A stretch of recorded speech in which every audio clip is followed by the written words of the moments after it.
Amen. Tuamini, tuombe kwa ajili ya neno. Baba, katika jina la Yesu, ninakushukuru Mungu Baba kwa ajili ya kipindi hiki cha neno. Naomba nitumie Mungu wa uzima, maana mimi ni chombo. Utamalaki na utawale mwanzo na mwisho. Utende makubwa kwa sababu ni Mungu. Kila vita vya Shetani wakati wa injili ukaondoe. Mapepo na majini katika jina la Yesu ishindwe. Kila roho inapinga Roho Mtakatifu ipate kushindwa. Kristo uonekane kwa sababu ni Bwana. Utende makuu kwa sababu ni mkuu. Katika jina la Yesu naomba na kuamini. Amen. Amen. Bwana Yesu asifiwe. Haleluya. Basi nawakaribisha wote kwa neno la leo kutoka Wafalme wa Pili sura ya 4 mstari wa 1 kuendelea. Inasema, basi mwanamke mmoja miongoni mwa wake sawana wa manabii alimujia Elisa akasema, mtumishi wako mume wangu amekufa. Nawe unajua ya kuwa mtumishi wako alikuwa mcha Bwana, na aliyemdai amekuja ili achitwalie wana wangu wawili kwa watumwa. Elisa akamwambia, nikufanyie nini? Niambie, una kitu gani nyumbani? Akasema, mimi mjakazi wako sina kitu nyumbani ila chupa ya mafuta.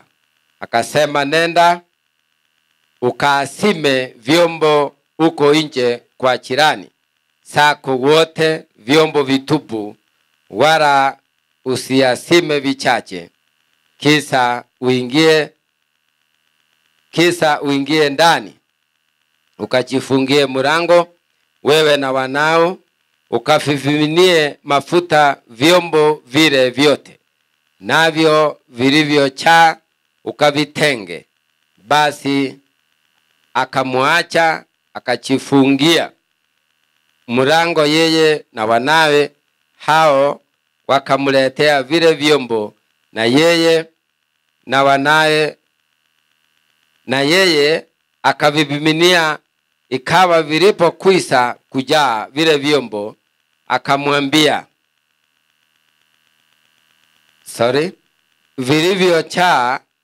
vilivyochaa vile vyombo, akawaambia wanawe, niletee tena chombo.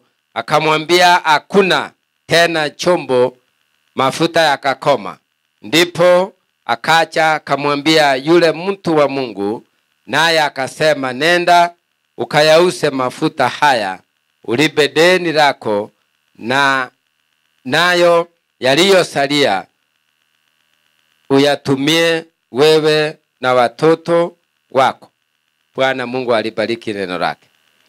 Bwana Yesu apewe sifa. Hebu niulizie mwenzako, uko na deni? Si umuulize. Muulize, uko na deni? Hebu ujumbe huu unahusu deni. Hebu niona wale wako na deni. Msee, kumbe ni wote. Tena inua nione. Mungu ametumana alipe deni. Bwana Yesu asifiwe. Misingi hii ya mama huyu mchane, Biblia imesema alimuendea nabii Elisa na akamwambia ya kwamba yule ambaye ni marehemu mmeo aliyelala, aliyekufa, alikufa na deni. Kwa hivyo roho ya deni ni mbaya. Bwana asifiwe. Yeye alikufa na deni, na maandiko yanasema alikuwa mmoja wa wana wa manabii. Kwa hivyo na yeye alikuwa mtumishi wa Mungu, lakini yeye katika kifo chake aliachia familia deni. Na katika lile deni, yule mchane aliyewachwa hakuwa na uwezo wa kulipa deni. Mwenye deni, maandiko imesema alikuja ili achukue wale wana wawili waliowachwa wawe watumwa, kwa sababu mama mjane achiwezi kulipa lile deni. Lakini maandiko imesema yeye yule mama alimuendea nabii Elisa akamwambia mume wake ambaye ni mtumishi wa Mungu, mmoja wa wana wa manabii aliyekufa, alikuwa anamcha Mungu. Bwana asifiwe. Alienda na ujumbe moja, alikuwa anamcha Mungu. Na yule ambaye mwenye deni amekuja ili achukue watoto, awafanye wawe watumwa. Kwa hivyo alienda kutafuta msaada. Maandiko imesema, nabii akamuuliza, una nini nyumbani? Uko na kitu gani? Uliza mwenzako, uko na nini nyumbani? Maana mkono mtupu. Sio, mwambie vizuri. Alimuuliza una nini? Haleluya. Uko na nini? Hata kama ni kidogo, Mungu atumie hiyo akuinue. Bwana asifiwe.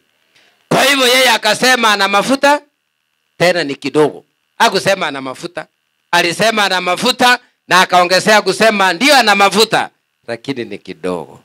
Haleluya. Kwa hivyo kwa ile kidogo Mungu alionekana. Bwana apewe sifa. Kwa hivyo akamwambia aende aombe vyombo vitupu vile havina kitu, atumie mafuta kidogo ili upako na nguvu za Mungu zilete mafuta kwa nyumba yake. Hapa sasa siri ni moja.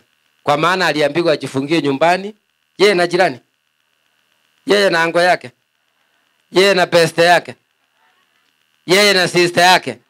Maandiko yamesema yeye na nani? Yeye na watoto wake. Kwa hivyo yeye na familia yake. Uliza mwenzako, ukibarikiwa utalinda familia? Ama utaenda Mombasa kuoga peke yako? Niko kwa injili. Bwana asifiwe. Ama utasahau uende kwingine? Yeye mwenyewe aliingia kwa nyumba na watoto wake. Hiyo ilikuwa amri ya nabii. Ndiye alimwambia hiyo baraka inakuhitaji wewe na watoto wako. Kwa hivyo ile mafuta kidogo unayo, mimina juu ya vyombo ili ilete ingine. Zile vyombo zote alitoa kwa majirani, zikachaa. Haleluya. Sote zilichaa. Zilipochaa akaambia watoto, nenda mumwambie zimejaa. Maana zingine haku. Alipopeleka ripoti akaambia mtumishi, sasa zimejaa. Aliambiwa neno moja, nenda uchukue hiyo mafuta kiwango fulani, uuse, ulipe deni, na ile inabaki utumie na jirani. Aliambiwa atumie na nani? Wewe ukibarikiwa utatumia na nani? Mungijibu nataka muniangalie ndio nisome taarifa. Ni maandiko imesema akaambiwa ause, alipe deni, and the remaining part iwe ya nani? Atumie yeye na familia. In other words, aishi kwa amani. Maana deni inasumbua, deni ni mbaya.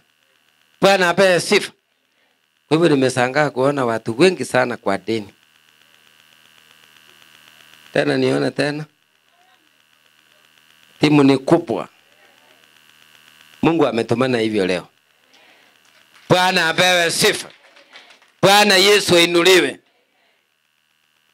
Kuna mzee niliombea zamani, alikuwa anasumbuliwa kule kwao Kisii. Vile alikuwa anasumbuliwa na samba ilikuwa kidogo, na ikawa anasumbuliwa, alikuwa mwalimu. Naye akasema akiacha familia nyumbani akienda kazi wanasumbuliwa. Kaenda akabeba roni kidogo kwa kazi yao hiyo miaka. Akaenda akanunua eka 10 huko Kitale. Na hawakujua, alienda polepole akanunua, akasema sasa familia yake inasumbuliwa, anataka awatoe pale awapeleke mbali. Bwana apewe sifa. Tena akalipalipa ile roni ikaisha. Akaambia bibi yake, sasa hapa nyumbani vita ni mingi, tutaenda tuchenge kule, tuwe na boma mbili. Tunaenda kule tunakaa kidogo, na hapa nyumbani tunakaa kidogo. Bwana apewe sifa. Nataka usike hiyo ili kuchenge imani. Bwana apewe sifa. Miaka vile ilivyosonga, watoto wakawa wanakuwa wagonjwa zaidi, wakisafikizwa kwa ile samba ya nyumbani, lakini wakiwa Kitale wako sawa, wanasoma, wanapita mtihani. Mnanielewa? lakini madhabahu ya nyumbani mahali alizaliwa imewakataa. Bwana asifiwe. So yeye kwa muda akaambia bibi yake, ni vizuri sasa, naona hapa kuna shida, wacha watoto wakae mahali kuna ama kukiwa kuna mambo ya nyumbani, sherehe, matanga na nini, tunakuja peke yetu, tuacha watoto kule wasome. Bwana apewe sifa. Akafanya kazi, akapata retirement, akaishi miaka ikasonga, maana mtu amejipanga vizuri, miaka uwe nasonga, ana mawazo mengi. Kitaka maziwa simunijibu, maana alijipanga. Bwana apewe sifa. So akaishi vile, miaka ilienda, akaja akakufa. Kama vile huyu nabii alifanya nini? Alikufa.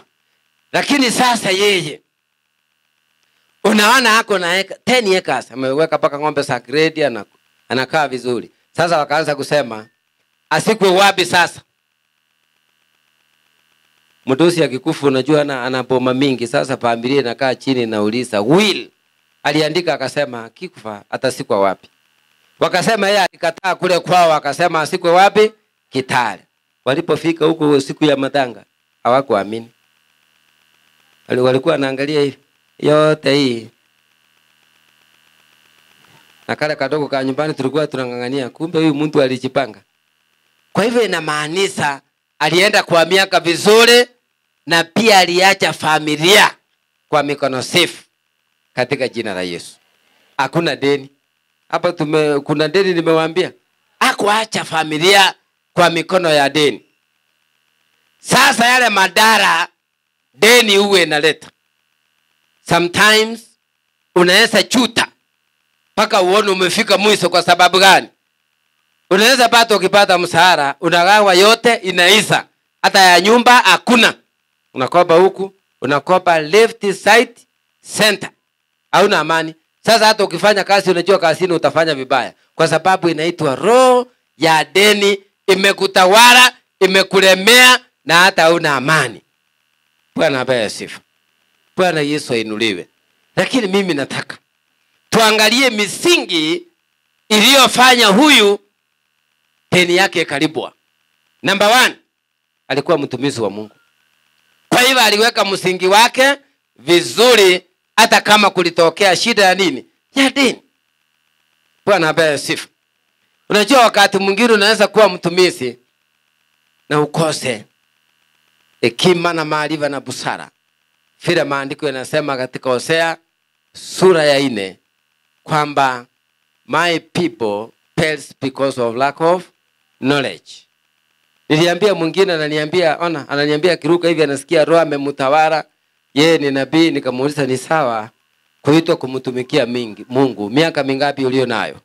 Akaniambia ni 22, lakini yeye ameitwa atumikie Mungu bila kufanya kazi yoyote.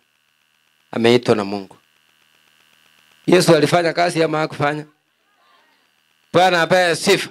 Nikamshauri na nikamwambia kumtumikia Mungu ni vizuri, lakini kwa mkono mwingine uwe na kitu inaleta mapato ili maisha iendelee vizuri. Bwana apewe sifa. Aliona ni kama sasa sauti ile anasikia, unajua kuna sauti mingi siku hizi duniani. Yeye alifuata ile sauti inamuongeleza. Hakutaka kusikia ninamshauri nini kama baba wa roho. Kwa hivyo yeye alienda. Hataki kufanya biashara, hataki kuachiriwa, maana kunaye sauti inasema fanya huduma. Sasa ukienda kutoka asubuhi mpaka jioni ufanye huduma, ukose sadaka, utaenda ufanye nini? Utalipa nyumba na nini? Utasomesha watoto na nini? Utakula nini? Bwana apewe sifa. Ndio maana maandiko inasema vizuri, tufanye kazi tubarikiwe. Bwana asifiwe. Kwa hivyo yeye mwenyewe hakutaka ushauri. Haleluya. Kwa hivyo hapa huyu nabii aliyekufa alikosa msingi. Bwana apewe sifa. Ambia mwenzako uende ufanye kazi, na ufanye biashara, na umtolee Mungu, na usomesha watoto. Simuongee kwa sauti. Na usomesha watoto shule nzuri, wafae vizuri, waishi vizuri, utaitwa shujaa. Pichipigie makofi. Bwana apewe sifa. Roho ya deni ikikufikisha kwa kona, utalala usingizi. Maana kusikia upepo inakuja sana, unafikiria wamekuja. Wala watu wa deni wamekuja. Unastuka tu. Unaweza pandisha presa na sukari na chumvi siku hizi vile inataramuka. Mambo yako ikuwe ngumu. Bwana apewe sifa. So badala ya kuwasa na kuwazua, maandiko imesema kuna njia nyingine. Bwana asifiwe. Kuna njia nyingine Mungu atatumia akusaidie. Bwana apewe sifa. Unajua mama yeye alikumbuka mtumishi wa Mungu alifanya kazi nzuri. So akaenda na hiyo anointing ya bwana yake akasema alikuwa mcha Mungu. Bwana asifiwe. Bwana inuliwe. So kwa sababu bwana yake aliweka msingi mzuri, ndio maana maisha yake deni lilibwa. Wewe uliokoka. Wewe uliokoka. Msingi ni gani? Bwana apewe sifa. Msingi ule umeweka ni gani? Haleluya. Mwisho wa miaka kuna kifo. Tunaposoma maandiko inasema hata Musa waliyekuwa wanaongea na Mungu uso kwa uso, ilipofika miaka 120 alilala kutoka uso wa nchi. Na anazungumzwa mpaka leo. Tunaposoma maandiko inasema Joshua mwana wa Nuni alikufa akiwa na miaka 110. Tunaposoma tunaona Sara akifa na miaka 100. Bwana asifiwe. Kwa hivyo mwisho wa maisha haya kunaye kifo. Lakini maandiko inasema Ufunuo 14:13 kwamba nikasikia sauti ikisema wale wafu watakayelala katika Bwana heri wao, maana wamelala katika Bwana. Taabu na shida zao waliyepitia duniani safuatana nao. Tabia gani utaacha kama msingi duniani siku zile zitakapofika? Bwana Yesu apewe sifa. Ndio mnaona unapofanya kazi, mwambie Bwana na mimi nisaidie. Kuna watu wengi saa hii na miaka hii unapotazama utasikia ndoa imefunjika kwa sababu ya deni. Fulani amekufa alijinyonga kwa sababu ya deni. Maana alikosa guidance and counseling. Alikaa mwenyewe kwa kona akakosa mwelekeo na mtu wa kumzungumzia. Kwa hivyo akaona maisha sasa imefika mwisho, ili atoka duniani. Kwa sababu alikosa mtu wa kumshauri kwamba deni, hata Kenya tumeishi kwa deni. Ukiuliza Ruto anasema tutalipa, anajikasa. Anaishi kwa deni. Sisi tunaishi kwa deni. Na anasema anaweka nini? Mipangilio. Na wewe si uweke mipangilio badala ya kufa. Bwana apewe sifa. Kwa hivyo hii roho ya deni iko kanisani na iko makanisani. Na ni nini inafanya hii roho haiendi? Ni nini inafanya? Bwana apewe sifa.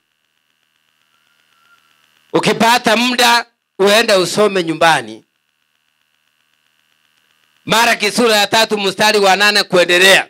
Vile maandiko inasema kwamba waligeuka wakaniacha na mimi nikawaacha. Bwana apewe sifa. Lakini maandiko inasema mkinikaribia na mtoe kwa uaminifu, mnitolee fungu, nitawapigania vita na nitawafungulia milango, na mtafuna, mtabarikiwa na mtainuliwa, na mtakuwa na baraka mpaka ya mataifa.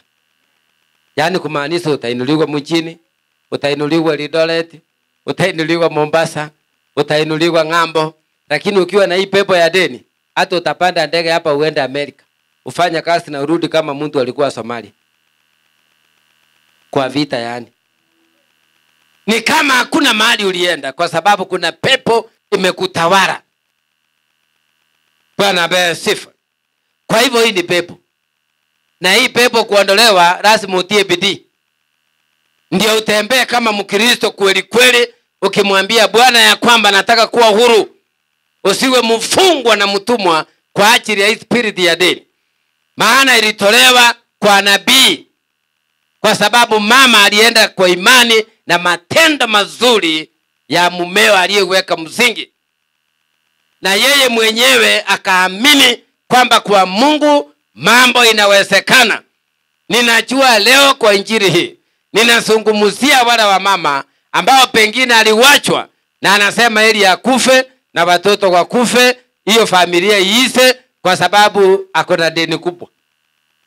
Yesu ndiye atalipa deni. Bwana apewe sifa. Kunaye wengi hii roho imewatawala. Alikuwa muombaji mzuri, lakini sasa akijaribu kuomba anakumbuka kuna deni inasumbua. Talipa namna gani?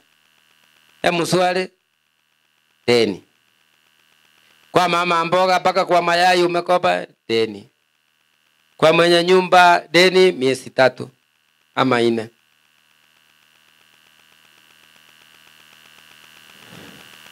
Paka kwa kontakta kama ni jirani yako namwambia ni bebe, tutaonana.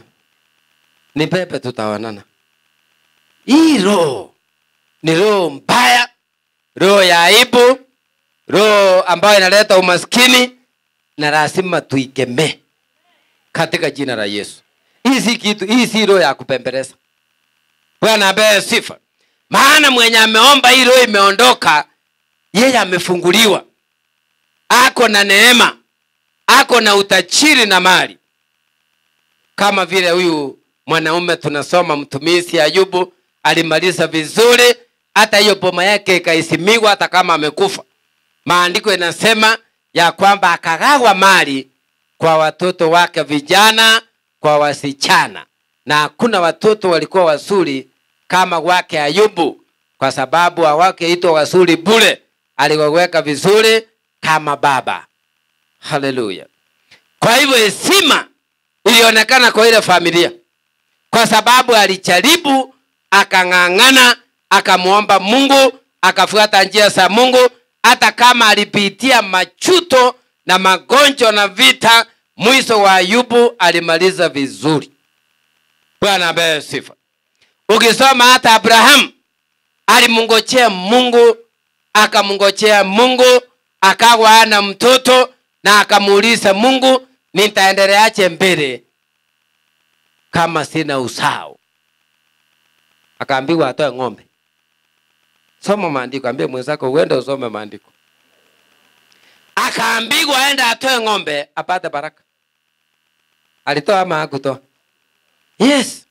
Alienda mbele akatoa, na Mungu akanena baada ya yeye kutoa, akamwambia wakati kama huu mwaka unayokuja utakumbatia mwana, na jina lake ataitwa Isaka. Sio siku hizi watoto wakisaliwa mara moja umepiga simu, tumuite nani? Hata wachai watakupea jina, sababu hata hujauliza Mungu tumuite nani. Sasa mtoto utakuta amefanana na yule mtu alisumbua watu zamani, na akikaa kidogo anaanza kuambia siendi shule. Unafikiri ni story?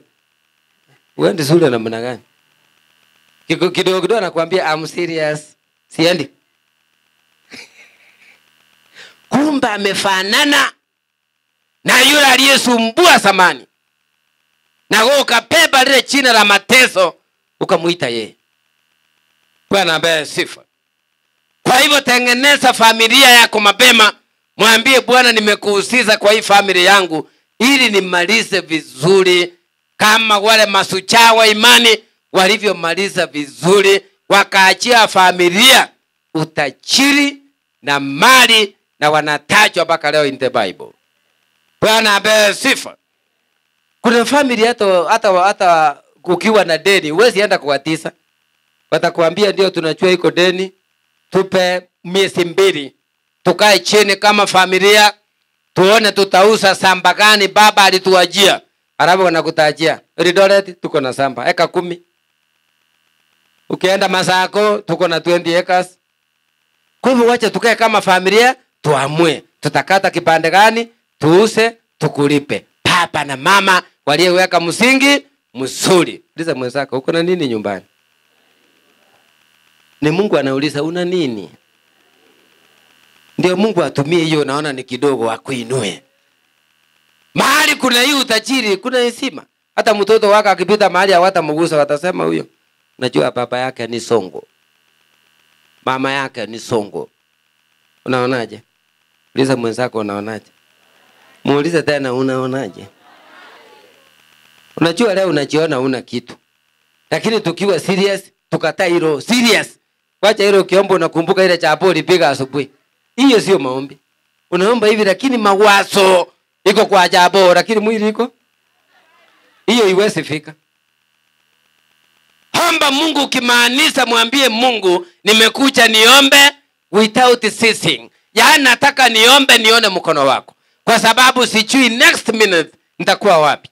Uombe umaanisha na umwambie Mungu sitaki nilemewe na hii pepo na itatii. Wakati umeamini na mimi niombe tuiamulize itatii katika jina la Yesu. Maana umeamini. Bwana apewe sifa. Lakini tukiomba wewe unafikiria vile nyumba imefungwa. Biblia inasema mawazo ya mwanadamu sio mawazo ya Mungu. Ni wewe mwambie Mungu nimekuja, na kwa sababu maandiko inasema katika kanisa lako ndio matatizo, ndio taabu, ndio magonjwa yanaondolewa, ndio vita yanaondolewa. Na mimi leo sitaki nitembee na hii pepo ya aibu ya madeni. Uombe maanisha. Bwana apewe sifa. Ukiomba ukimaanisha itatii. Na itaongea itasema sasa wamekuwa serious. Wacha mimi niende. Heri umalize vizuri kwa mapenzi ya Mungu, familia ifurahie. Lakini sasa kuna mahali utakuta mzee huyo ameseeka, ameenda na hana chochote, hata samba ameuza mpaka kwa mlango. Watoto hawana bahati, hawana kitu ya kujifunia kwa sababu ya bad foundation, msingi muofu. Lakini yule aliyeokoka anayemcha Mungu, usike ujumbe huu kusaidie, na naamini ya kwamba siku zinazokuja na miaka utanikumbuka. Bwana asifiwe. Mahali utaenda na utasema injili ile ni ukweli, ilikuwa ni yangu na sitawacha iende bure, kwa sababu pia mimi nataka nimalize vizuri. Haleluya. Lakini sasa miaka imeenda, unafanya kazi, mwisho wa mwezi ukifika ni kama hukulipwa. Imagine ni kama hukulipwa. Pesa yote inaenda ni kama hukulipwa. Na miaka inasunguka hivyo, miaka iende nyuma inaenda mbele. Na Shetani anafurahia hivyo. Usunguke hivyo, miaka iende bure. Hiyo kusunguka lazima ifike mwisho katika jina la Yesu. Mungu akufungulie njia nyingine na wewe upate mabato, ujifanyie kitu na watoto wafurahie. Wakipita wanasema unaona ile ghorofa pale, ile nyumba ni ya Musa. Hata ana confidence. Nasema unaona hiyo plot nimepitia kuona hapa kama iko mtu anasongeza mpaka. Hiyo ni ya wasasi wangu. Kwa hivyo ina hata words ni ya kwetu. Kama una chochote atasema nini? Mtoto atasema nini? Kama pesa yote umemaliza, atasema nini? Mahali kuna msingi mzuri, hakuna kilio, hakuna kuchuta, hakuna aibu. Bwana apewe sifa. Amujui kuna kipindi kingine unaweza itisha mchango watu wakatae kuchanga na uko na mgonjwa serious. Utafanya nini? Na unajua deni hata ukipewa, hata ukienda kuambia mtu nisaidie pesa, ataangalia kwanza una nini? Una nini? Pengine inaweza potea. Hauna kitu utalipa ama utauza umrudishie. Lakini kuna mahali mtu anatokea anasema nipe nusu milioni, anamwambia nitumie account, maana anajua huyu atanipa. Nipe 1,100. Hiyo sio kitu ya kuongea, inatumwa tu instant. Maana hapa ni wadoso wawili wana communicate. Sauti moja imepatana. Maskini atajiongereza. Tukatai pepo katika jina la Yesu. Ndio maana Yesu alikuja akasema nimekuja kuondoa aibu, nimekuja kuonyesha njia ya wokovu. Maana wengi waliuliza Yohana alibatiza ubatizo gani? Wakaambiwa alibatiza ubatizo wa toba kwa ajili ya dhambi. Lakini Yesu alikuja akabatiza katika ubatizo wa Roho ili watu wajue siri, ili watu waweze kufahamu na kujua siri za Roho na ni nini mapenzi ya Mungu. Bwana asifiwe. Katika hiyo hali ni rahisi kufunguliwa. Wacha kuangalia kale kadogo baba amewaja unajifunia unasema mimi hata siwezi kununua kitu mahali kwetu tuko na 2 acres. Hiyo ni ya familia. Tafuta mali yako katika jina la Yesu. Na watoto watajifunia watasema awadada wa mam alifanya bidii, kuna kitu mahali. Hata ukikanyaga hapo ukanyagi na wasiwasi tunasema hii ni mali yetu katika jina la Yesu. Nani anasongeza mpaka? Unanielewa? Bwana apewe sifa. Bwana Yesu inuliwe. Lazima uombe Mungu kilio chako akupe katika jina la Yesu. Bwana apewe sifa. Na hiyo pepo ambao Shetani amejua hiyo ndiyo itakukwasa. Ndio mpaka sasa ukiamuka unataka kuja kanisani unaona sasa Shetani amekufikisha mwisho. Naona afadhali leo ulale upumue kidogo. Hallelujah. Hii unaona hii spirit. Samani ilinitembelea lakini na mimi nilikaa ngumu. Nikaionyesha mimi ni mtumishi na ninaelewa maandiko na ninaelewa mapenzi ya Mungu. Mimi niliomba na nikafunga na nikaenda nikatoa dhabihu nikamwambia Mungu sitaki kuwa chini tena. Mimi sio mkia, mimi ni kichwa. Maandiko inasema. Bwana apewe sifa. Nikipata nipata na nione mwelekeo mahali inaenda. So hii ndio pepo imesuka inachanganya watu. Shetani anatumia hiyo. Pako unafikiria unaona afadhali kukufa. Deni hii roho ni mbaya na lazima tuikemee tukiwa serious na tukiambia Mungu kwa heri. Kwa heri ni kumaanisha iende katika jina la Yesu. Bwana apewe sifa. Unaomba na unamwambia Mungu nimechoka na maisha haya ya madeni na hii ni roho mbaya vile nimehubiriwa na mimi niko ready kuipinga katika jina la Yesu iniondoke. Ili niweze kuendelea mbele. Yule mama unafikiria alienda na uchungu gani? Alienda na uchungu sana. Akienda kusema na watoto wawili na wanataka kuchukuliwa wote kwa sababu ya deni. Bwana asifiwe. Kwa hivyo yule nabii alipoona uchungu, mama ni mchane, ana mtetesi. Maana mume wake amekufa amewacha deni. Akamuuliza una nini nyumbani? Haleluya. Naye akajibu niko na mafuta kidogo. Ndio ilitumika. Nataka nimuombe Mungu katika roho ili kila kidogo ulio nacho Mungu akitumie aondoe hiyo aibu na wewe uheshimiwe katika jina la Yesu. Bwana asifiwe. Kuna mtu unakuta ameweka mafuta. Iko rafiki yangu Mkamba mahali alinifurahisha sana. Alikuja kwangu hapa akaniambia unajua nikiwa na wewe sasa hapa serikali yote imefika. Kuna mtu ataleta hapa mchezo. Kaniambia sasa mimi nilikuwa mtu mkubwa Kenya hii. Hii ni silaha nilipewa inalinda mimi.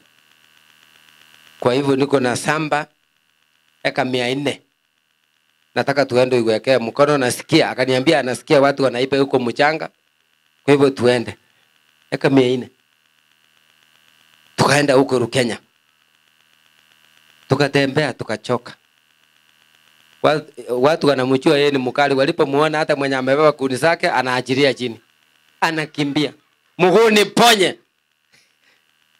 Unaona mtu vile anaheshimiwa. Tulipofika pale akaniambia unaona kule eka 100. Hii ni 1,400. Na ni mtu mzee. Zaidi ya miaka 80. Bwana apewe sifa. Na hakuna mtoto amechenga kwake. Wote amewanunulia kila mtu. Wakati anawaita ni kupiga simu na kusema nyinyi wote na wataka nyumbani Friday. Kila mtu akuje.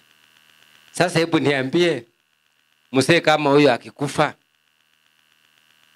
atasikwa kesho yake wapi? Huyu ni mdosi. Lazima mikakati ipangwe vizuri. Ile maskini unajua anaweza maliza siku 4 wanasema hakuna mtu tunangojea. Na huyu mnaelewa hana chochote. Na hata pili ya hospitali hakuna. Na sanduku ya 6,000 hivi sapa inaweza tosa. Lakini huyu sasa utasikia sanduku ni $500,000. Kitu fulani. Maana ndio maana nawaambia hii pepo umaskini ni mbaya. Katika maandiko haya tunasoma kutoka kitabu cha Mwanzo mpaka Ufunuo wa Yohana. Ukienda hata wewe usome chini, ukae chini na usome. Hakuna mtumishi wa Mungu yoyote aliyekufa maskini. Haijaandikwa hivyo hapa. Wengi wale waliyesikia sauti ya Mungu na wakafuata walikufa kama masujaa wakiwa na pesa na mali na masamba. Masamba imeandikwa. Wengine na kondoo, mbuzi, walifuga vitu mingi wakawa wa baraka. Na wewe ujaribu hivyo na Mungu akubariki. Bwana asifiwe. Kwa hivyo ni vizuri tujue hii ni pepo. Na tujue kudiri nayo. Na iko na njia nyingi ya kuishughulikia. Bwana apewe sifa. Paka itii na iseme huyu vile aliamua sitakaribia kwake. Na ndio naona hata yule amesoea akikuona anafikiria leo tena unataka mkopo, taenda akikuona anakuuliza na leo unataka ngapi? Namwambia leo sikukuja deni, maana hata mimi Mungu amenikumbuka. Nilikuwa napita tu na kusalimia. Nilikuwa napita na kusalimia tu. Mambo ya deni niliundua. Ile ni pepo na niliikemea na ilisikia na iliende kaniacha. Kwa hivyo sasa leo mimi ni mbarikiwa. Mimi ni mbarikiwa. Rudia hiyo. Umwambie wewe ni mbarikiwa. Haleluya. Hii deni mtu akiwa na arali vizuri. Hiyo ni ukweli. Uweze lala vizuri. Wengine wako na afya ambao sio yao. Ingekuwa ni afya bora kusinda hiyo. Lakini hii deni sasa paka imeleta unakuta hata mwenye 22 years ati amepimwa pressure yake paka inasoma 180 200 paka daktari wanamuuliza uko na stress? Umeona pasta? Hiyo pressure iende katika jina la Yesu. Bwana apewe sifa. Kwa hivyo kwa sababu aliamini na msingi mzuri, mambo iliendelea sawa. Nataka nikuombee Mungu akusaidie. Mungu akusike mkono ili kila atakupatia ulibalipe deni. Ulibalipe deni. Uwe huru katika jina la Yesu. Mungu akusaidie uwe na msingi mzuri katika jina la Yesu. Na wewe ufurahie katika kazi yako. Bwana apewe sifa. Si ati ukiwa unafanya kazi ule mtu wa chapati choma na kudai na unajua tu vizuri ukimuona kama anausia pale unapita mlango ingine ndio msionane. Hii ni roho ya deni. Mimi nataka niomba hata kama ni wewe wa chapo na maharagwe unalipa mnamalizana. Para kwa mjengo namwambia mimi singojei mpaka weekend yangu ndio hii. Mnamalizana. Hiyo ndio baraka. Hiyo ndio kubarikiwa. Bwana apewe sifa. Hata ukienda hapa kwa matatu ukitaka kuenda Rogoro, upande mrefu, unakuta hizi ndogo ndogo hizi wanaita personal. Hata kama nauliza 2,000 mpaka Western, ama 2,000 mpaka Kisii ama 1,500, nasema nataka hii kiti ya hapa karibu na maji baridi. Nikunywe nikienda huko. Unaongea pole pole maana ile deni ya samani ilienda. Bwana asifiwe. Sasa hapa wanakuuliza, wewe ni mtu ya serikali ama unafanya kazi gani? Usiende kujiangusha hata kama umetoka kwa mjengo. Faa vizuri dakika hiyo. Waambie pia mimi niko mahali. Mahali gani? Niko mahali. Wewe sika tu hiyo. Niko mahali. Sasa akikuangalia vile huko anafunga maswali. Sema basi tusafiri salama. Bwana asifiwe. Bwana Yesu ainuliwe. Hii roho ilitaka kuaibisha yule mama, lakini yule mama akachua kwa familia yetu mume wake ambaye amekuwa mtumishi alimuonyesha njia kwenda mbele za Bwana na nabii amekuja. Sasa akaenda akamwambia niondolee hii. Haleluya. Na iliondoka kwa sababu ya msingi. Msingi. Kwa hivyo usijifiche kwa kanisa. Utapata hii. Maana maandiko imesema very clear kwamba yeye alikuwa nabii, alikuwa mtumishi, alikufa na deni. Na yeye mama mchana akamwendea nabii Elisa. Kamwambia hapa kuna deni na nihangaisha. Na yule mwenye deni amekuja kudai na amesema watoto wangu atawafanya watumwa kama mimi sina deni. Kwa hivyo nataka kukuombea. Ile biashara unaona ni kidogo, Mungu alete baraka. uanze kulipa deni katika jina la Yesu. Mungu afungue njia nyingine, ulipe deni, uwe na uhuru. Maana roho ya deni ni aibu na ni mbaya. Bwana apewe sifa. Unaona sasa wakati aliambiwa ulipe hiyo deni kwa kuuza hiyo mafuta na ile inabaki utumie nyumbani. Amekuwa mdosi ama hajakuwa mdosi? Sasa hapo unasikia ukitaka mafuta nenda kwa mama fulani ako na mafuta. Yaani ni kama kwake kumefunguliwa factory ya mafuta kupitia kwa maombi. Mungu ameondoa hiyo aibu kwa sababu mama alikaa mchane, tena mchane kweli kweli, mwenye heshima na kujiheshimu. Ndio maana Mungu akamkumbuka. Ndio maana Mungu akamkumbuka. Mungu atumani kwa kila mtu, anapima roho, anapima imani, anapima tabia, ndiye akuje kukuinua, ndiye ajipatie utukufu katika jina la Yesu. Bwana inuliwe. Bwana apewe sifa. Mnaona mahali alikuwa anafikiria atapata njia, sio hiyo. Mungu alikuja na yake akamuondolea aibu, maana yeye ndiye aliamini. Bwana apewe sifa. Ni wangapi wameamini hii deni la iise na Mungu afungue njia na wewe ukae mtu wa heshima? Mahali unaenda madeni ikae mbali na wewe ukopesane, sio kwamba wewe ndio unakopesa saa yote. Wewe kwa hiyo mkono umeinua, Mungu aleta baraka, uwe na wewe unakopesana. Wale walikusoea zamani wasema ya kwamba na wewe Mungu amekukumbuka. Mungu amekukumbuka katika jina la Yesu Kristo. Na wewe Mungu akukumbuke, akuachie ushuhuda katika jina la Yesu. Haleluya. Bwana inuliwe. Deni ni mbaya. Bwana asifiwe. Tukatembea na mdosi mwingine hapa Kikuyu. Akaniambia sasa, leo askofu utawacha hiyo gari yako ingie kwa hii yangu kubwa brado tutembee. Sasa wewe ni mkubwa. Tukaenda. Tumechungwa vizuri na bodyguard wawili. Kufika huko kuingia kwa shule alikuwa anatafutia msichana yake. Tukaambiwa kwa hiyo shule per term 200,000. Kamuuliza, umesikia vile wanasema? Anasema bora nafasi ipatikane. Haya. Tukaenda basi kwa ofisi. Kufika kwa ofisi tukasomewa.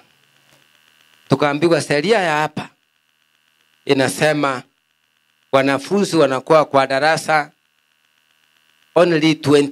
Hatuwezi kuweka 21 hata uwe na milioni. Sheria inasema kila darasa iko na wanafunzi 20. Kwa hiyo kwa darasa zote kwa sasa simeja. Tukatolewa fomu tuchase, tuapply, tungoje in case kama itapatikana. Akasema yeye alikuwa anataka tu mtoto aingie, kama wana nafasi tuende ingine. Bwana asifiwe. Tukatoka hapo tukaingia Karen kwa ingine hapo inalipwa 450. Tunaongea mambo ya tamu. Bwana asifiwe. Naye tukakuta imejaa. Naye hiyo inataka 15 peke yake. Kila darasa 15 full. Nikamwambia sasa leo hii siku unaona hata hapa imejaa. Uliza tukaambiwa kuna ingine tena. Tukaenda paka huko. Tukakuta sasa naye hiyo ni hatari. Inalipwa 750. That is per term. Na kuna ndege zingine zimesimama hapa zinatoka Kiambu, zinatoka Murang'a, zinaleta watoto wasome asubuhi. Ndege iko hapo na pilot anangojea mwanafunzi amrudishe alale nyumbani. Mtoto anaongea British English na kako na heshima kanasema. Bwana asifiwe. Sasa akaniuliza hapa tukipata nitafurahi. 700,050 per term. Hiyo tukapata sasa akaenda na kulipa hapo. Na tena kulipa ya term moja. Alilipa mwaka mzima. Na mtoto yuko brado yake na mpeleka kila siku asubuhi. Si ati ni boarding analala huko. Analala wapi? anapelekwa asubuhi, jioni ameletwa nyumbani. Mnaona? Per term 750,000. Sasa hapa tukiweka ile tunaita miscellaneous. Ukiweka hiyo inaenda milioni, kwa sababu kuna trip unasikia wanapelekwa Canada, huko US wanatembea twice a year. Kwa hivyo mtoto kuingia kule kwanza anaulizwa uko na passport? Kenyan passport. Kwa sababu mnapelekwa anytime kutembea paka White House huko America, mnaambiwa hii ndio White House. Kwa hivyo tuombe hilo iende tuheshimiwe. Bwana Yesu asifiwe.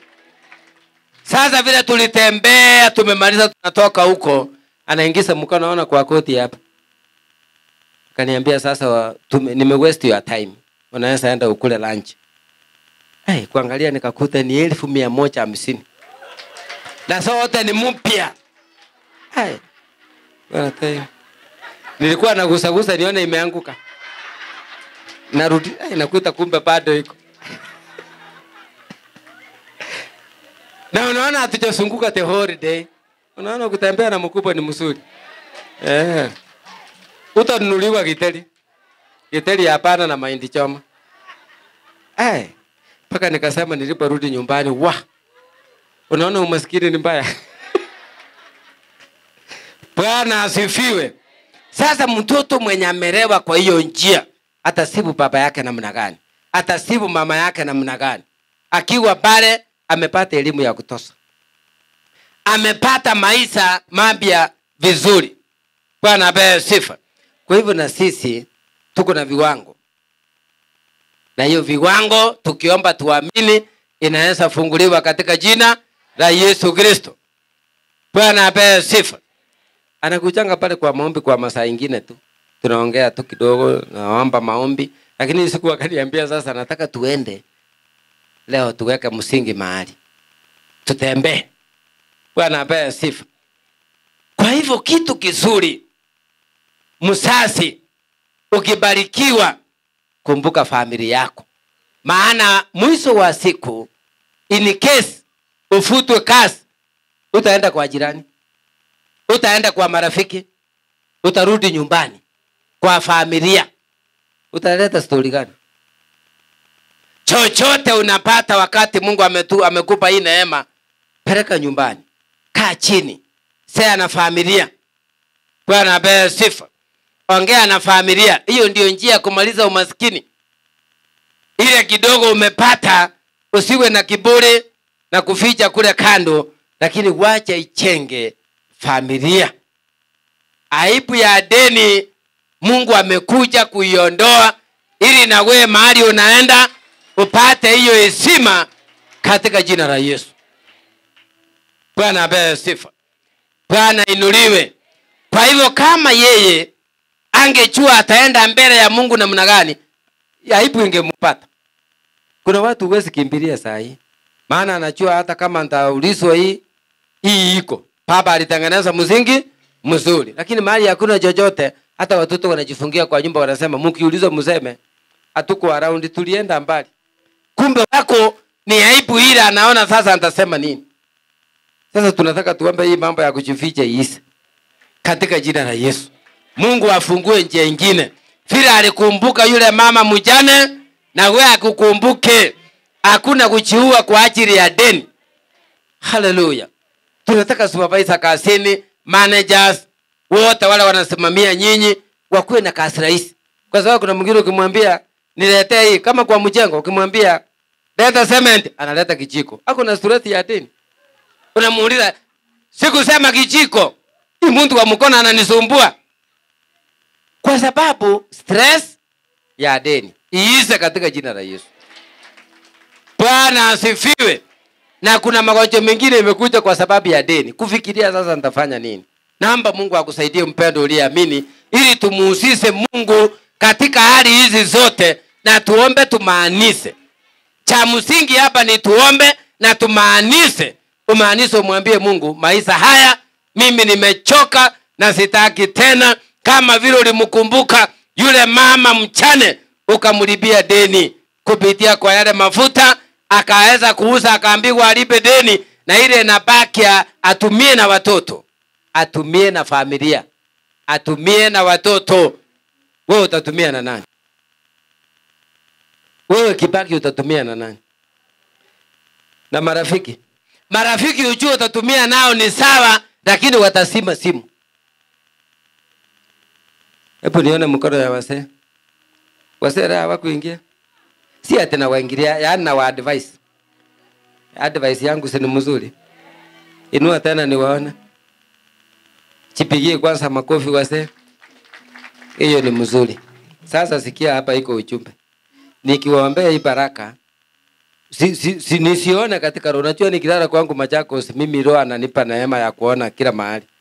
Kama umelala pipeline na kwako sio pipeline, unafanya nini huko? Alafu wewe ndio unanunua gasi huko, atifiri gasi imekwisha. Mnanielewa? Ati unaambia mwingine utamfungulia biashara, bibi yako ako na biashara. Wazee, si ati na waingilia, hiyo si ni advice. Tena wazee inua. Nataka mumalize vizuri. Bwana asifiwe. Wamama wale wazee wafikangi hapa, simulisaidie kuwatoa nyumbani, ndio wapate hii ujumbe. Bwana asifiwe. Sasa wewe ukilipa pipeline, unasaidia serikali. Ulipe Njenga, ulipe Mlolongo na Kangwale na Kikuyu, msaada itabaki? Msaada itabaki? Situelewana vizuri? Kama uko hapa na unalipiwa nyumba, hiyo nitaomba leo isimame katika jina la Yesu. Kuna mama niliombea akalia, nikaona vibaya, akaniambia sasa unaona kasimu ako nayo akafiki hata 1000. Hiyo kasimu hata kamefinywa namba zimekwisha. Sasa akitaka kupiga ana gesi. Hapa zamani kulikuwa tu hapa na huyu bibi ni mtu amebarikiwa. Lakini yule mwingine ambaye amefunguliwa biashara ako mpaka na ingine akakiuza hivi, anajipiga picha. Hiyo simu itaharibika. Ndio kila mtu arudi kwake. Ni ngapi kanaunga mkono? Unalipiga nyumba. Leo ndio ya mwisho imeisha hiyo. Ala. Kila mtu amalize vizuri. Kila mtu amalize vizuri. Na ile kitu Mungu amekupea utumie vizuri.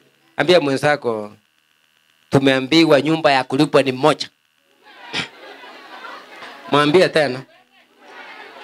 Tumeambiwa nyumba ya kulipwa ni moja. Sio 2, ni moja. Nikiangalia hivi naona, nikiona 2 nitakuita hapa. Nataka kuona wamama wamevaa vizuri, watoto wanasoma vizuri, na nyumba inalipwa. Nyumba inalipwa ni gani? Wala wampigi makofi wako pande gani? Unajua ni maandiko. Bwana asifiwe. Imesema vizuri, akaambiwa uuze mafuta ulipe deni. Alafu na ingine utumie wewe na watoto wako. Sio yeye na pipeline na kitengera na masiwa na tasia. Hiyo hapana. Hiyo hakuna hapa. Tumeelewana? Ukiona mwenye hawezi kusupport iko kasoro. Lakini mimi sikuitwa nikafurahize. Niliitwa hivyo. Mimi sina pinguni yangu. Kama vile wewe unangojewa pinguni, hata mimi nangojewa.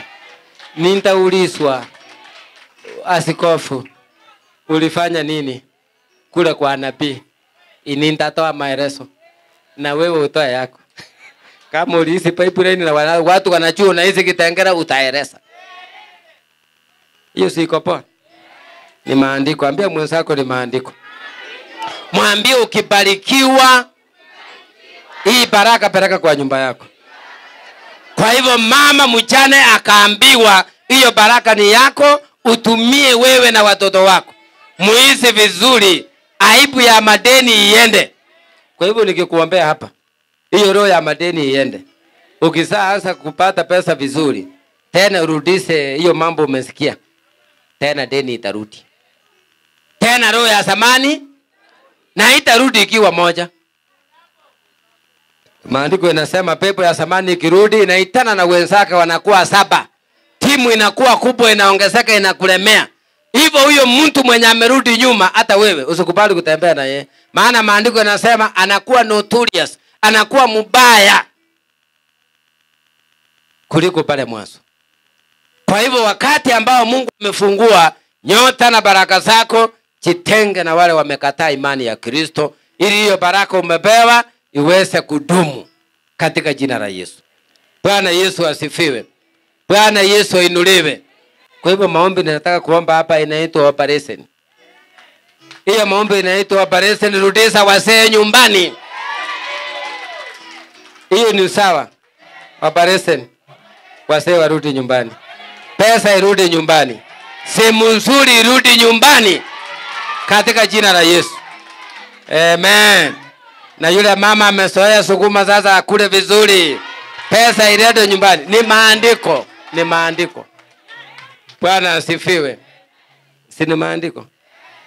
Ama nimeenda nje ya maandiko? Niko kwa laini. Tupie Yesu makofi. Amen. Bwana asifiwe. Unajua wale sasa wewe, niulize swali rahisi kabla sijaomba.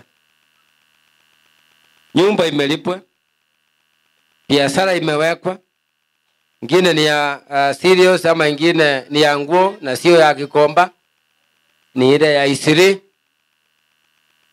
Unajuaje? Unajuaje? Hiyo ingine ningesema sana, lakini tuko na watoto. Lakini tuombe kwamba kila mzee aliyepotezwa njia arudi kwake. Hiyo ndio sasa neno moja muhimu katika jina la Yesu. Na Yesu ni mwaminifu. Na katika hiyo hali kutakuwa na utakatifu. Na yule mama amepotea laini ya kwake. Si wazee peke yake wanapoteanga. Mimi naona kona ile. Kila mahali. Kila mtu atengeneze njia yake. Ndio Bwana atembee, alete baraka katika jina la Yesu. Bwana Yesu asifiwe. Kwa hivyo yule mama kama angekuwa msarati, mtu mkora wa waganga, mtu ambaye ni mrogi, Mungu angetumana. Maombi yake yangesikika. Kwa hivyo alimaanisha kwa uchane wake, ndio Mungu akatembea na yeye. Bwana Yesu asifiwe. Alijiamini, akachoa yeye ni mchane, ana mume amekufa, akakaa akachiesimu akabarikiwa. Bwana apewe sifa. Kwa hivyo nataka tuombe ili baraka yule mama aliyepata, Mungu hajabadilika. Ile roho imekusoea ya madeni iende. Ambia mwenzako hivyo, hiyo roho ya madeni iende. Roho ya madeni imefanya familia kwa meachana. Hata ukienda kwa chifu kesi, ukienda kotini kesi, ukienda kila kona kesi, ukienda kwa kiataka kwa broti kesi. Shida ni gani? Deni. Katika jina la Yesu ishindwe. Bwana asifiwe. Mahali kuna deni, watoto watasoma vizuri saa ngapi? Watoto watasoma shule nzuri saa ngapi? Kwa hivyo tuombe, tufanye operation ya kuondoa ile ya deni, baraka irudi nyumbani. Baraka ikae nyumbani katika jina la Yesu, na Mungu wa mbinguni aonekane. Aonekane. Hakuna kujiua kwa ajili ya deni. Ambia mwenzako hakuna kujiua kwa ajili ya deni. Mungu amesuka akusaidie ukae kwa amani. Kwa hivyo kuanzia leo tarajia mabadiliko. Tusimame mbele za Bwana. Haleluya. Tunataka tubarikiwe, tuwe na mali katika jina la Yesu. Nataka hiyo mlango ifungwe. Tunataka tuombe maombi na watoto wasikue nje.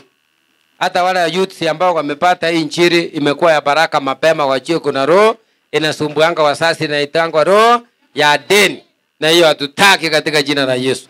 Utatubu mbele za Bwana, kuna mwelekeo. Utatubu na kumwambia Bwana akusamehe dhambi na makosa na kuishi siku nyingi kwa ajili ya madeni. Umekataa hiyo roho, na mwisho yule yoyote anajua anaishi na hiyo spirit ya deni, nitamtakasa hapa na mafuta kwa sababu hiyo roho lazima itii kwamba Yesu ni Bwana, kwamba Yesu ni Bwana. Baba, katika jina la Yesu, ribakanta boseka Yesu ribakanta rabosaya.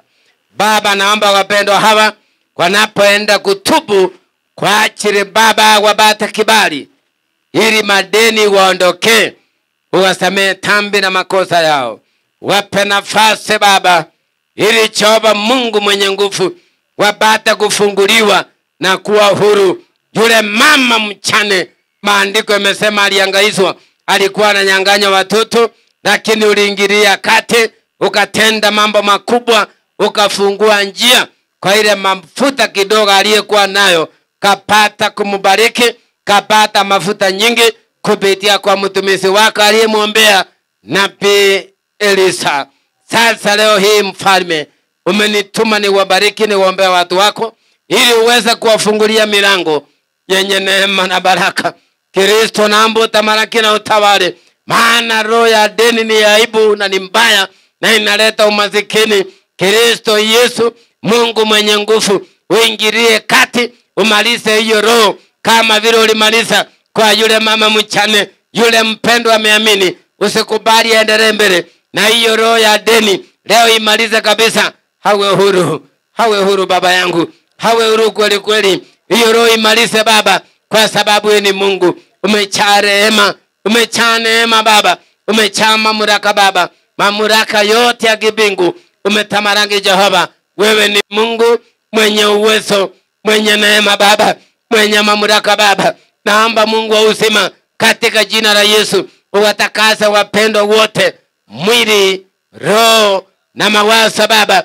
Uwasamehe Baba dhambi na makosa Baba, ukaondoe hiyo roho ya madeni, ukaiondoe milele. Leo tumekuja kuangamiza, leo tumekuja kukemea hiyo roho ya madeni ikaweze kuondoka katika jina la Yesu. Mungu wa Yakobo mwenye neema na rehema, tumekataa Baba roho ya madeni. Mwambie Bwana umekataa, mwambie Bwana umekataa. Umelia ya kutosha, umeteseka ya kutosha kwa ajili ya madeni. Leo umekuja kukataa katika jina la Yesu hiyo roho ya deni katika jina la Yesu. Nakemea Baba roho ya madeni katika jina la Yesu, katika jina la Yesu, katika jina la Yesu. Roho ya madeni tumekataa, roho ya madeni, roho ya madeni uiondoe Baba, uiondoe Baba, uiondoe Rabi, roho ya madeni katika jina la Yesu. Yoyote Baba ambaye amelemewa na hiyo roho ya madeni katika jina la Yesu, iondolewe, iondolewe, iondolewe katika jina la Yesu. Roho ya madeni, roho ya madeni katika jina la Yesu, roho ya madeni iondolewe, iondolewe kila roho ya madeni katika jina la Yesu. Roho ya umasikini Baba, roho ya madeni Baba, tumekataa kwa maisha haya, tumekataa Rabi. Mwambie Bwana umekataa, mwambie kwa maisha yako umekataa, mwambie umekataa roho ya madeni, umekataa. Utaki kuishi na madeni, utaki kuishi na hiyo roho, mwambie Bwana umekataa katika jina la Yesu, katika jina la Yesu. Hiyo roho ya madeni katika jina la Yesu, kila madhabahu imejengwa ya madeni Baba, naomba ibomolewe, naomba iondolewe hiyo roho ya madeni katika jina la Yesu, katika jina la Yesu. Hiyo roho iondolewe, hiyo roho ya madeni iondolewe, iondolewe. Kataa roho ya madeni. Ribai ganta sada rekaira din. Papa ondoa roho ya madeni katika jina la Yesu, katika jina la Yesu. Roho ya madeni iondolewe katika jina la Yesu, roho ya madeni iondolewe katika jina la Yesu. Papa roho ya madeni iondolewe, roho ya umasikini iondolewe, roho ya madeni iondolewe. Ondoa hiyo roho kati yao. Yes, yes Baba, yes Radim. Ondoa, ondoa Baba, ndio. Ondoa, ondoa malaika mkuu Mikaeli, ondoa. Ondoa hiyo spirit ya madeni katika jina la Yesu. Uiondoe katika jina la Yesu. Hiyo roho iondolewe, hiyo roho iondolewe.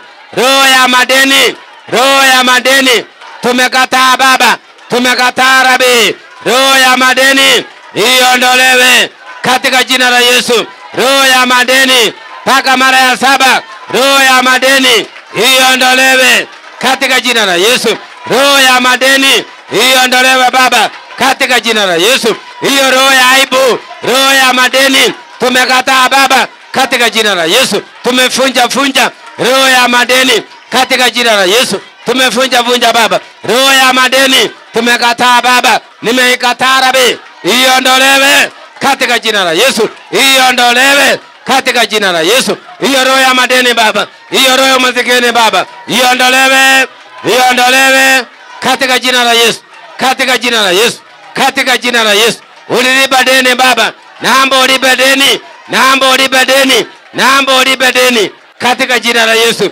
Ufungue njia Baba, ufungue njia Baba. Chiajirie sasa, chiajirie sasa. Ametawala Mungu wa Yakobo, ametawala, alipe deni, afungue njia. Amezukisa neema ili afungue njia, ili akufungulie njia, ili akusike mkono, ili akutangulie, akuonyeshe njia, njia ya baraka, njia ya biashara na kazi, vile utapata pesa. Ulipe deni. Haleluya. Balaira ten Baba ribai, Baba radhini. Fungua njia sasa, fungua njia Rabi, katika roho Baba, fungua njia. Mwambie Bwana nifungulie njia. Borita saidarikai, fungua Rabi Baba. Radhini, fungua Rabi. Tawara Baba, fungua njia katika jina la Yesu. Tawara katika roho, tawara katika roho, tawara katika roho. Yes, yes, yes. Inua mkono wa kulia juu. Rabi, borita saidarikai. Ajiria nguvu, ajiria neema, ajiria baraka, ajiria roho, roho ya baraka, roho ya baraka, roho ya kuinua, roho ya kuwatabara, roho ya kuongoza, kupata mema, kupata mema. Kila roho iliyowatesa Baba, samani Baba, na ikemea katika jina la Yesu. Ishindwe, ishindwe, ishindwe. Sikiria kifua. Borita saidarikai. Mwambie Bwana nitawale, tena nitawale, tena nitawale. Yes, yes, yes, nitawale. Rabi, Rabi, Baba riba. Tawara, tawara Mungu wa Yakobo. Tawara Baba, fungua njia sawa. Ndio, ndio Rabi. Ndio Baba riba. Ndio Ratin. Ndio Baba. Fungua, fungua, fungua kwa neema mpya katika jina la Yesu. Wafanikiwe katika njia sawa. Fungua njia. Maandiko yamesema yule mama mjane ulimfungulia njia, akalipa deni, akalipa deni, akalipa deni. Ndio Baba, ndio Rabi. Fungua njia, fungua njia, fungua njia katika jina la Yesu. Aliyefungiwa neema ya baraka afunguliwe. Indi tarabosika radai, afunguliwe. Njia yake ya kulipa deni ifunguke. Njia yenu ya kulipa deni Mungu afungue, Mungu afungue, Mungu afungue katika jina la Yesu, katika jina la Yesu, katika jina la Yesu. Ribaira ten, ribaira ten. Naomba katika jina la Yesu, Mungu wa Ibrahimu na Isaka na Yakobo, ukafungue mbingu, ukaachilie neema, neema ya kulipa deni. Naomba waachilie neema Baba radhini. Yes ribai. Bori tasaidarakai. Nenge Yesu radhini. Bori tarabosika radhai. Nenge Yesu radhini. Bori tarabosaya. Baba ribai, Baba radhini, Baba ribai, Baba radhini. Yes, Baba ribai, Baba ribai. Yes, yes Rabi, Baba ribai. Pokea neema ribai, ribai Baba ribai. Yes Lord, ribai, ribai Baba ribai. Pokeeni neema ya kulipa deni katika jina la Yesu. Pokea neema, pokea neema, pokea neema. Kuna murango mpya. Bwana anasema amesuka kuja kufungua murango mpya, murango mwingine, njia nyingine utalipa deni nayo. Asema Bwana, asema Bwana, asema Bwana. Ore bai, ora deni, ora bai. Nenge Yesu radin, bori tasaida. Nenge Yesu rebai, nenge Yesu radin, bori tarabogoria. Nenge Yesu rebai, nenge Yesu radin. Mwambie Bwana nikumbuke. Ribai, ribai Baba, ribai. Radin, radin. Baba ribai, Baba ribai, ribai, ribai radin, ribai, ribai Baba ribai. Yes, yes, yes Rabi, yes radin. Baba ribai. Baba ribai. Fungua njia. Fungua njia. Fungua njia Rabi. Yes Daudi. Ribai. Fungua njia. Fungua njia Baba. Hey! Fungua njia Rabi. Fungua Baba. Tawala. Tawala. Walioonewa na ibilisi wapokee neema. Neema mpya. Neema ya baraka ya kulipa deni katika jina la Yesu. Asema Bwana. Asema Bwana. Amefungua. Amefungua a new chapter ya kulipa deni. Bwana amefungua. Bwana amefungua. Hallelujah. Bwana itaragai. Nenge Yesu Rabi. Sontorobo saya. Nenge Yesu Radin. Borita saida. Rabai. Hey! Baba Radin. Yes. Yes. Yes. Yes, Lord. Yes, Rabbi. Barai Ratin. Baba Ribai. Yes, Lord. Yes, Rabbi. Tabara. Tabara kwa biashara yao. Tabara sasa kwa kazi mahali wanafanya. Tabara fungua njia. Fungua njia Baba. Fungua njia Rabbi. Hata kwa wale hawana kazi. Fungua njia wapate njia. Na pesa ya kulipa deni. Fungua sasa. Neema ya baraka. Imetawala. Imetawala. Katika jina la Yesu. Bwana akukumbuke. Bwana akuinue. Bwana akukumbuke. Bwana akuinue. Bwana Yesu akutangulie kwa biashara, kwa kazi yako. Togore kai. Togora de. Nenge Yesu rebai. Akutangulie. Akutangulie. Akutangulie. Mungu wa Yakobo akutangulie katika jina la Yesu.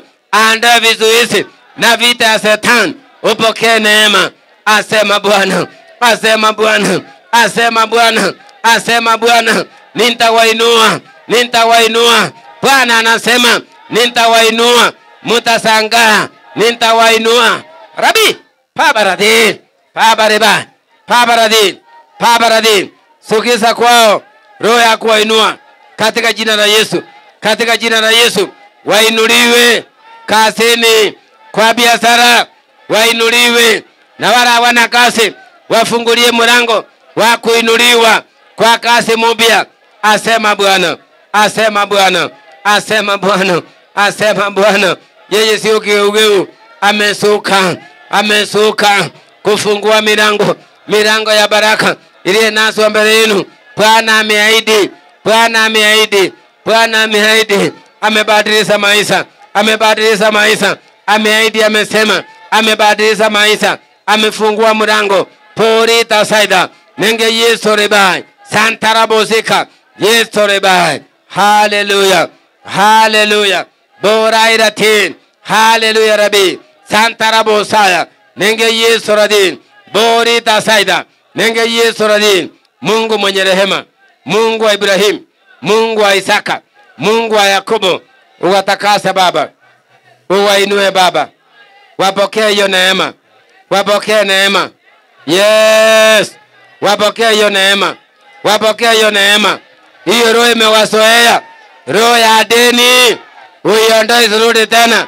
Iende kuzimu katika jina la Yesu. Na ifungiwe kule milele. Utakaze mikono yao.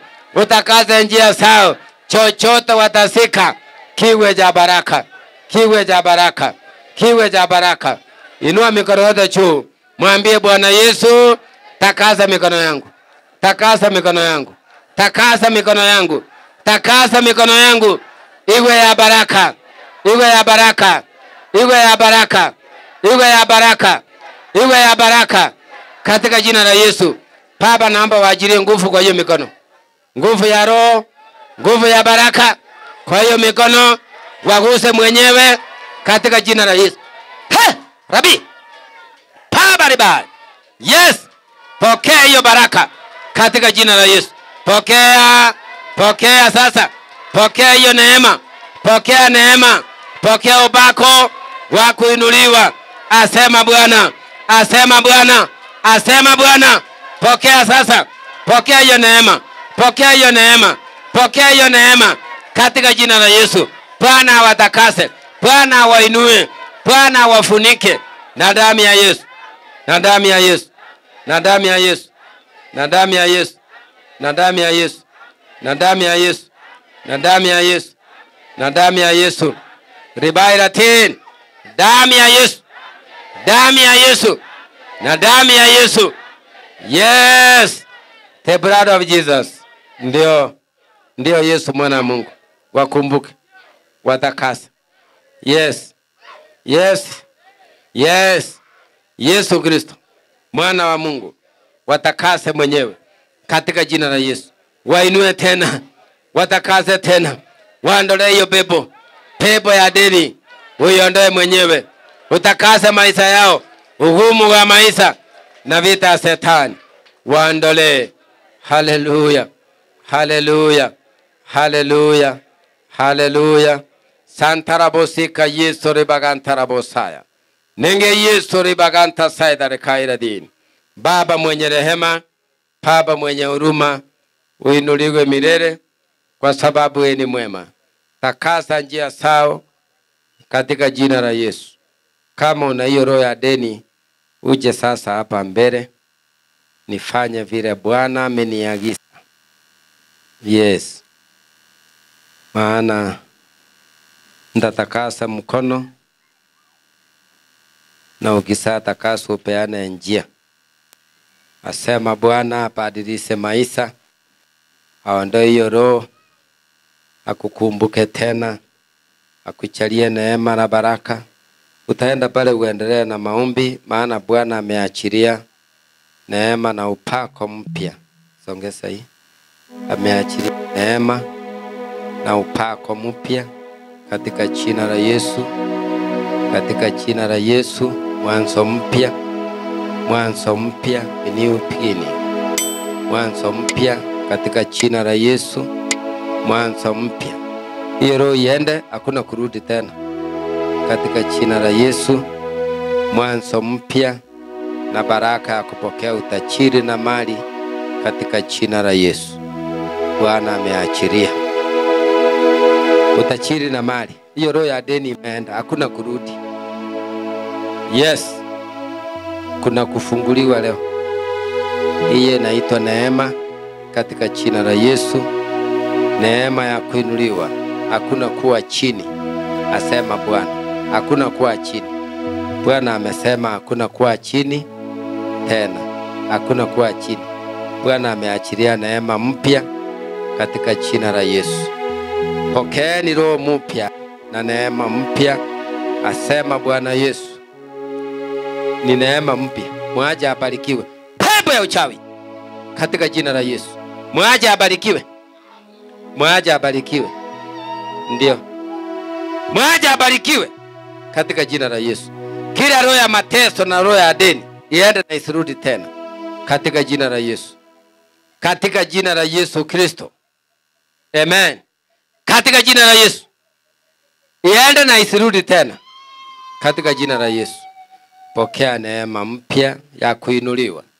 Asema Bwana, pokea neema, pokea neema katika jina la Yesu. Mfunguliwe, mubarikiwe, maisha yawe ya baraka, maisha yawe ya baraka. Asema Bwana. Roho ya madeni iende katika jina la Yesu. Roho ya madeni iende katika jina la Yesu Kristo. Hiyo roho iende, hiyo roho iende, isirudi tena. Hiyo roho iende, isirudi tena katika jina la Yesu Kristo. Kila roho ya madeni Bwana amesema iende. Bwana amesema iende roho ya madeni katika jina la Yesu. Hiyo roho iende, asema Bwana. Hiyo roho iende katika jina la Yesu. Hiyo roho iende na isirudi tena. Hiyo roho iende na isirudi tena. Hiyo roho iende na isirudi tena. Hiyo roho iende ya madeni na isirudi tena. Bwana aleta mwanzo mpya katika jina la Yesu. Hiyo roho iende na isirudi tena. Hiyo roho iende na isirudi tena. Hiyo roho iende katika jina la Yesu. Bwana aleta neema mpya. Neema mpya katika jina la Yesu. Neema mpya. Mmoja niletee mafuta. Sitatumia ile kidogo, nataka hii. Neema mpya katika jina la Yesu. Jina la Yesu. Mubarikiwe. Mubarikiwe. Mungu afungue njia. Mungu afungue njia katika jina la Yesu. Mateso iende katika jina la Yesu. Kifungo iende katika jina la Yesu. Nataka mafuta kama hii moja ama mbili. Mwaje abarikiwe. Nilisema mwaje abarikiwe. Wewe ni nani? Barikiwa. Barikiwa. Mungu aandae kifungo. Pepo mchafu. Mwaje abarikiwe katika jina la Yesu. Katika jina la Yesu. Katika jina la Yesu afunguliwe. Afunguliwe. Katika jina la Yesu wafunguliwe. Katika jina la Yesu. Mafuta yangu imeisha. Katika jina la Yesu wafunguliwe. Haya, mwaje abarikiwe. Pepo mchafu. Katika jina la Yesu. Pepo ya uchawi. Pepo mchafu na kuamuru. Mwaje abarikiwe. Hauna mamlaka. Mwaje, ongea. Ongea na mwaje. Ongea na mwaje. Uliweka roho gani kwake? Ni roho gani uliweka kwake? Ulikuwa unataka kuwe mchawi? Wewe ni nani? Wewe ni nani? Wewe ni mchawi. Umefunga nini kwake? Uliweka roho gani kwake? Biashara. Huyu ni kwa pesa. Ukutaka afanikiwe, amkuniletea mafuta. Baba, katika jina la Yesu, nimeamrisha hiyo roho iende na isirudi. Baba ya uchawi, toa sauti na uende. Toa sauti na uende katika jina la Yesu. Baba ya uchawi, na kuamrisha mwajirie. Baba ya uchawi inayozuia baraka. Nyoka imekufa. Ikufe kabisa na iamrisha katika jina la Yesu. Hiyo nyoka ikufe. Ikufe. Iko na vichwa ngapi? Iko na vichwa ngapi? 7. Vichwa 7. Ikufe katika jina la Yesu. Baba ya uchawi na ya nyoka. Ikufe. Ikufe. Ikufe.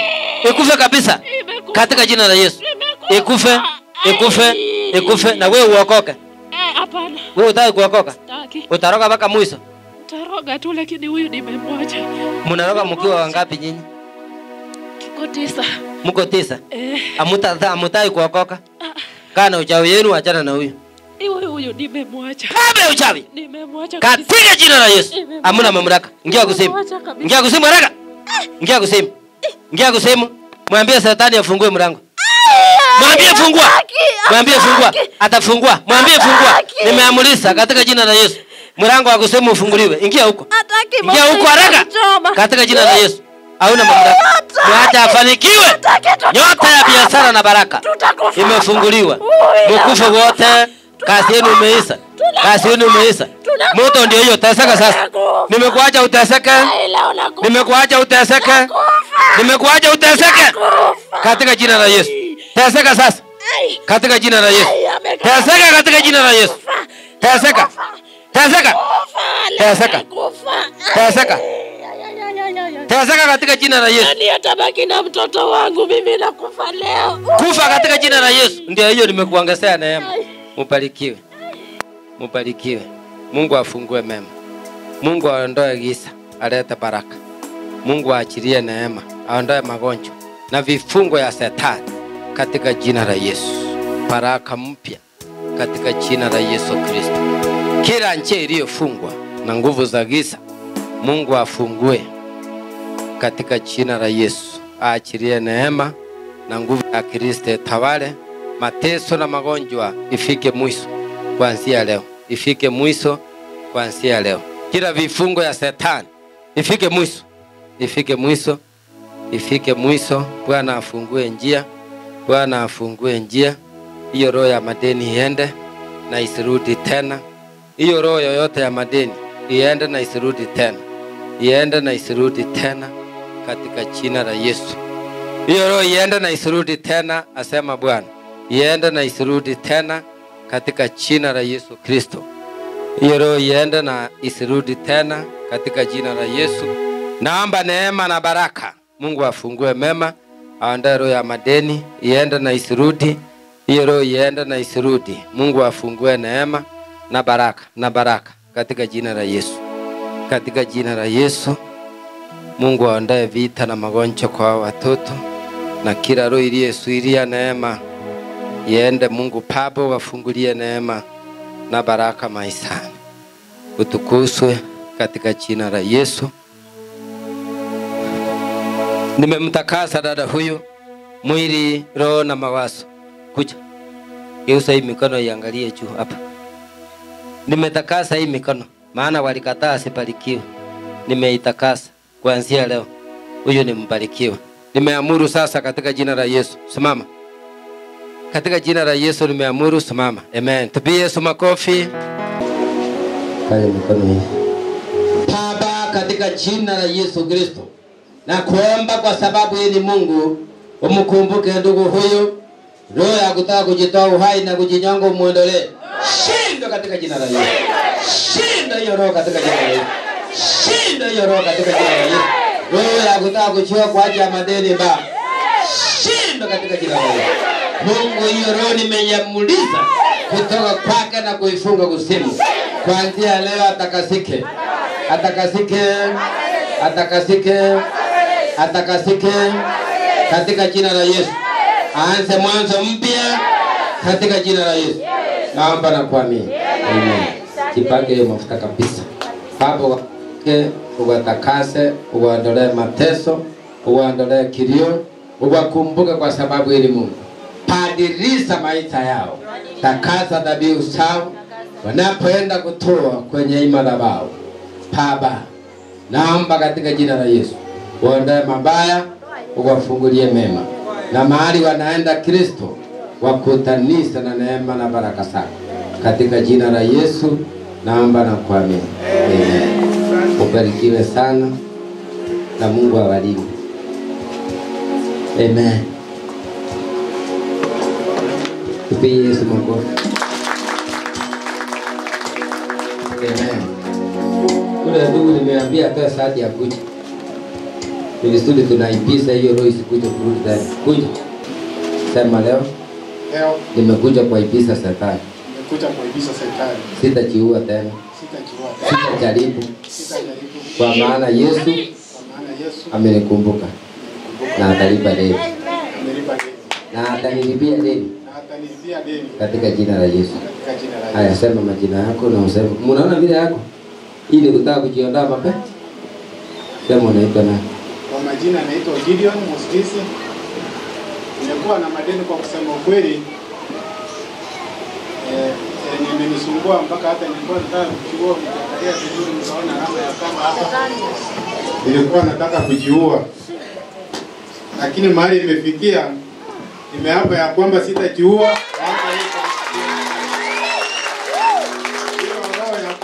Nimekataa kwa sababu nimejaribu mara mbili, nasikia nikiwa hospitali na nikiwa hai, mpaka najiuliza mbona sikufi? Nataka kukufa na sikufi. Lakini nimeona Mungu wako na nia na mimi, na nimesema sitajiua tena. Barikiwe na uende na amani ya Bwana. Nani mwingine ameshawahi kutaka kujiua ama kunywa sumu lakini ukapona? Kumbe ni wewe kuja. Hii leo niliwaambia neno inaleka Mungu. Na hii kitu ni yangu, ile ingine iko wapi? Nasikia nimeambiwa hivyo, kuna wengi sasa. Simama mwangalie pande na useme majina na useme ulijaribu aje. Bwana Yesu asifiwe. Kwa majina mimi naitwa Isaac. Mimi nimewahi jaribu kunywa sumu kwa sababu ya shida pia na kukosana na wazazi. Lakini wakati nilikuwa kwa kanisa sijawahi jaribu, nilikuja tukapigana na wazazi tena, nikarudi kwa kanuni tu. Nasema Yesu asifiwe. Ubarikiwe sana. Sasa mikono pata mema ya Mungu. Kanisa, Bwana Yesu asifiwe.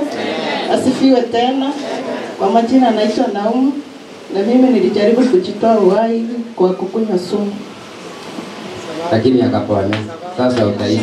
Mungu akusamehe na akupe hiyo neema. Amen. Bwana asifiwe. Kwa majina mama tulianzika. Kuna wakati nilikuwa mgonjwa sana. Nikaona ni kama Mungu ameniacha, nikajaribu niende kujibusa kwa maji, lakini haikuwezekana. Utakufa sasa. Uishi kwa neema ya Mungu. Amen. Na upata afya njema. Bwana Yesu asifiwe. Asifiwe tena. Kwa majina naitwa Gladys Nanzala. Hata mimi nilijaribu kama Nanzala. Ni mwana wa Ingo. Hata nami nilijaribu kujiua kwa kujirusha kwa River Nzoia, nikapika kwa maji hivi na mtu alikuwa mahali pale, wanaume wawili wakanishika wakanirudisha nyumbani. Unasikia hiyo alitolewa River Nzoia? Hiyo roho iende na urudi tena na ubarikiwe. Hii dunia ni yetu, tutaishi. Bwana Yesu asifiwe. Kwa majina naitwa Vincent Mauti. Hilo jina lenyewe ni Mauti. Nimejaribu kujua kwa Nataka wale wasikie. sawa. Kwa majina naitwa Vincent Mauti. Hilo jina lenyewe liko na maana yake.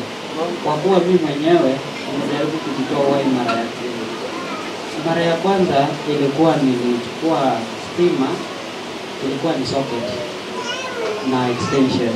So atoa extension nilikuwa nataka kujishock alafu nife.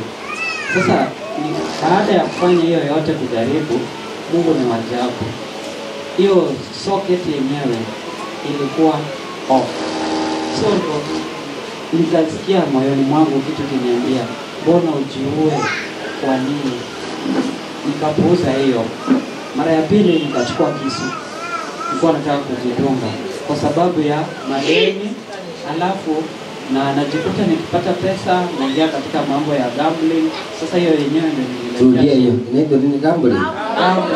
Wala wanajaribu kujaza hiyo wainue mkono. Wako hapa najua. Msinipe kazi ngumu nianza kutafuta. Kwa dada ameinua pale. Muinue vizuri. Sasa tunasaidiana. Mnasikia yeye alifanya betting.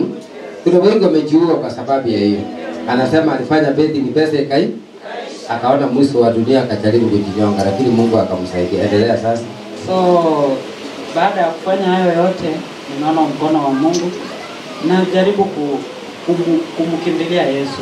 Aniguse at least na mimi niishi kama binadamu wengine wanaomtambua Yesu ni nani. Bwana asifiwe. Kabla hujatoka niulize swali. Si mnaona ni kijana mdogo? Mnasikia hiyo gambling? Sasa akikuwa sahihi anaenda wapi?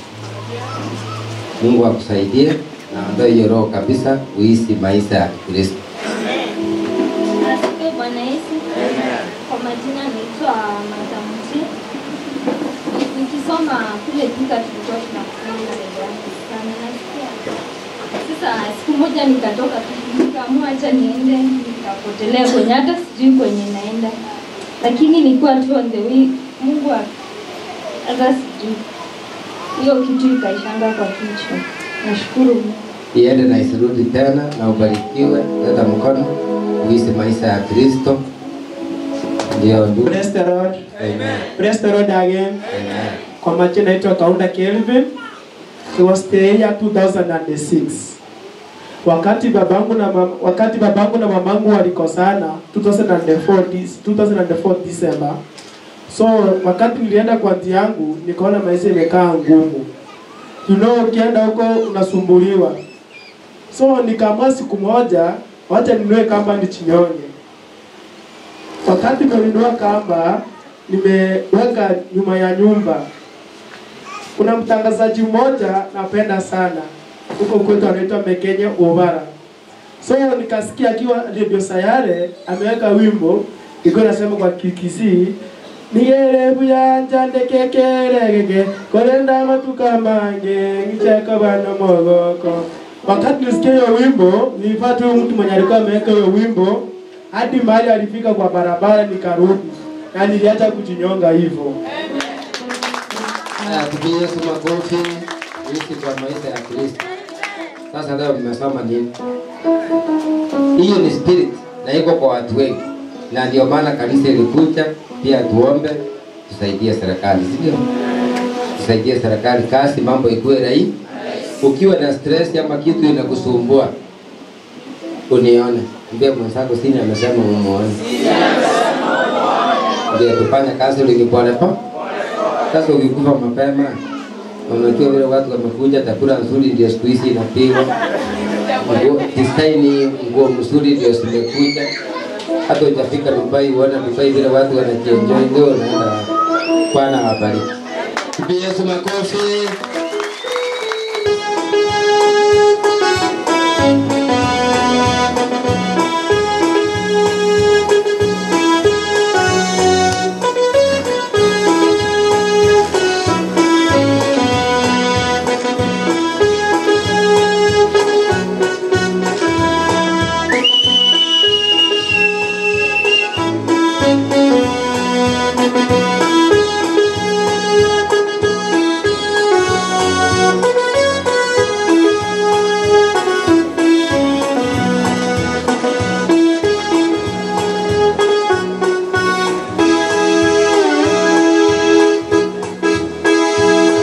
ya mbinguni sio rahisi kamwe. Katika safari wengi wameshindwa, wajaribiwa sana tena wameshindwa. Safari ya mbinguni sio rahisi kamwe. Safari ya mbinguni sio rahisi kamwe. Katika safari wengi wameshindwa, wajaribiwa sana tena wameshindwa. Safari ya mbinguni sio rahisi kamwe. Wamenisana sana hapo safarini. Bwana wa mabwana utupe nguvu kwenye matatizo na kwenye vikwazo, tupiganie taji ile ya uzima. Wamenisana sana hapo safarini. Bwana wa mabwana utupe nguvu kwenye matatizo na kwenye vikwazo, tupiganie taji ile ya uzima.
tupiganie taji ile ya uzima. Hapo safari Bwana wa mabwana utupe nguvu kwenye matatizo na penye vikwazo, tupiganie taji ile ya uzima.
kwetu, mbinguni ndiko kwetu,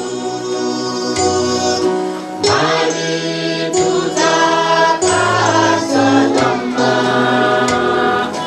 hakuna matatizo.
Rudi,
Ule kijana alirudi kwao, akiwa mbali baba akamwona, na kwa huruma baba akamwita, na kwa upendo akambusu mwana.